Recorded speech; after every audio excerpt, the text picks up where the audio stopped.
કેન્દ્ર સરકારે પીવી નરસિમ્હા રાવ, ચૌધરી ચરણ સિંહ અને MS સ્વામીનાથનને ભારત રત્ન આપવાની જાહેરાત કરી છે. વડાપ્રધાન નરેન્દ્ર મોદીએ સોશિયલ મીડિયા પર આ અંગે માહિતી પણ આપી હતી.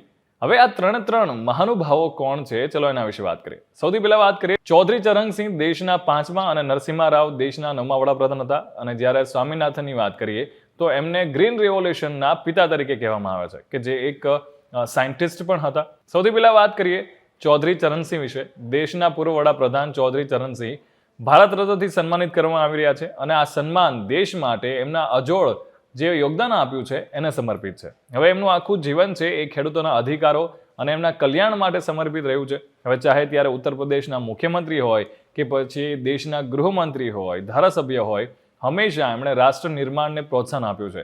ઇવન ઇમરજન્સીનો જ્યારે સમય હતો ત્યારે પણ એ ખૂબ જ મક્કમતાથી ઊભા રહ્યા હતા. અને જે ખેડૂત ભાઈઓ બહેનો છે એમના પ્રત્યેનું એમનું જે સમર્પણ છે, સ્પેશિયલી ઇમરજન્સી દરમિયાન લોકશાહી પ્રત્યેની એમની જે પ્રતિબદ્ધતા હતી એ આપણા રાષ્ટ્ર માટે પ્રેરણાદાયી છે.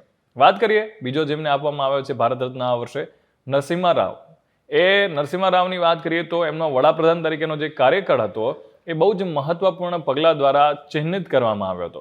એટલે જેમણે ભારતને વૈશ્વિક બજારો માટે જે ખુલ્લું મૂક્યું હતું, અને એટલું જ નહીં, જે આર્થિક વિકાસના નવા યુગ તરફ દોરી ગયું. વધુમાં ભારતની વિદેશ નીતિ હોય કે પછી ભાષા અને શિક્ષણ ક્ષેત્રમાં એમનું જે યોગદાન છે, એક એવા નેતા તરીકે એમના બહુપક્ષીય વારસાને રેખાંકિત કરે છે, જેમણે માત્ર નોંધપાત્ર ફેરફારો દ્વારા ભારતનું નેતૃત્વ જ નથી કર્યું, પરંતુ એની સાથે સાંસ્કૃતિક અને બૌદ્ધિક વારસાને સમૃદ્ધ બનાવ્યું છે.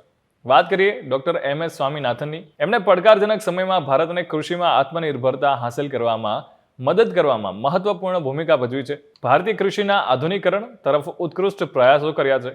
એક સંશોધન અને માર્ગદર્શન તરીકે ઘણા બધા વિદ્યાર્થીઓમાં શિક્ષણ હોય કે પછી સંશોધનને પ્રોત્સાહિત કરવા માટે એમનું જે અમૂલ્ય યોગદાન છે એને યાદ કરવું જરૂરી બને છે. ડોક્ટર સ્વામીનાથન દીર્ઘદ્રષ્ટા તો હતા જ, પણ એમના નેતૃત્વ હેઠળ ભારતીય કૃષિમાં જે પરિવર્તન આવ્યું છે એના કારણે દેશની ખાદ્ય સુરક્ષા અને સમૃદ્ધિ એ ચોક્કસથી આજે પણ સુનિશ્ચિત કરી શકાય છે.